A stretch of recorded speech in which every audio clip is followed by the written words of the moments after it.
Kumusta kabayan? Inaabangan na sa September 29 ang laban ng Gilas Pilipinas kontra koponan ng Jordan.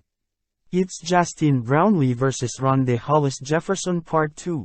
Siguradong matinding laban nga muli ang magaganap sa pagitan nila Justin Brownlee ng Gilas Pilipinas at Ronde Hollis Jefferson na naturalized player naman ng bansang Jordan dahil ang Gilas Pilipinas ay kasama ng Jordan, Thailand at Bahrain sa group stage ng men's basketball tournament sa darating na 19th Asian Games na nakatakdang gawin sa Hangzhou, China sa September 23. Inaasahang malaki ang chance ang manguna ng Gilas Pilipinas sa Group C pero malaking pagsubok ang naghihintay sa kanila dahil kasama nila sa Group C ang team ng bansang Jordan na kakagaling lang din dito sa Pilipinas matapos lumahok sa kakatapos lamang na World Cup.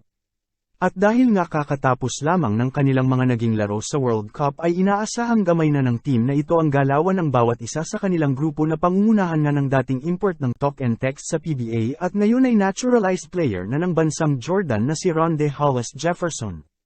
Kung titingnan ang naging magandang performance ni Ronde Jefferson sa nakaraang FIBA World Cup, masasabi nga na isa ang Team Jordan na magbibigay sa Gilas Pilipinas ng pinakamalaking banta sa preliminary round. Nakatakda ang laban sa pagitan ng dalawang Asian powerhouses sa September 29, pero una munang makakaharap ng Gilas Pilipinas ang mga teams ng Bahrain at ng Thailand sa September 26 at September 28. Sinabi naman ni Gilas Pilipinas head coach Tim Cone na hindi na makakasama pa si CJ Perez sa national team sa China para sa Asian Games matapos itong pumunta ng ibang bansa kasunod ng katatapos lamang na FIBA World Cup. Sinabi niyang sinubukan nilang makontak si Perez para isama sa team pero hindi na sila umabot dahil nakaalis na ito papunta ng ibang bansa.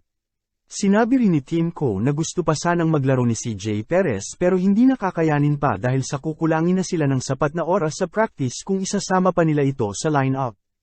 Kaya nagdesisyon na lamang sila na humanap na lang ng iba pang kapalit.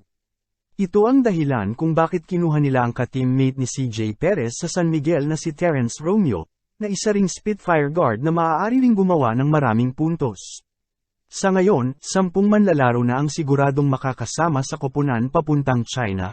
Ito ay sila Junmar Fajardo, Scotty Thompson, Japet Aguilar, R.R. Pogoy, kasama rin sila Mo Totua, Calvin Athana, Chris Newsam, Terence Romeo at ang mga naturalized players ng Gilas na sina Anjay Kwame at Justin Brownlee. Ang Barangay Ginebra guard na si Stanley Pringle ay tumatayong reserved.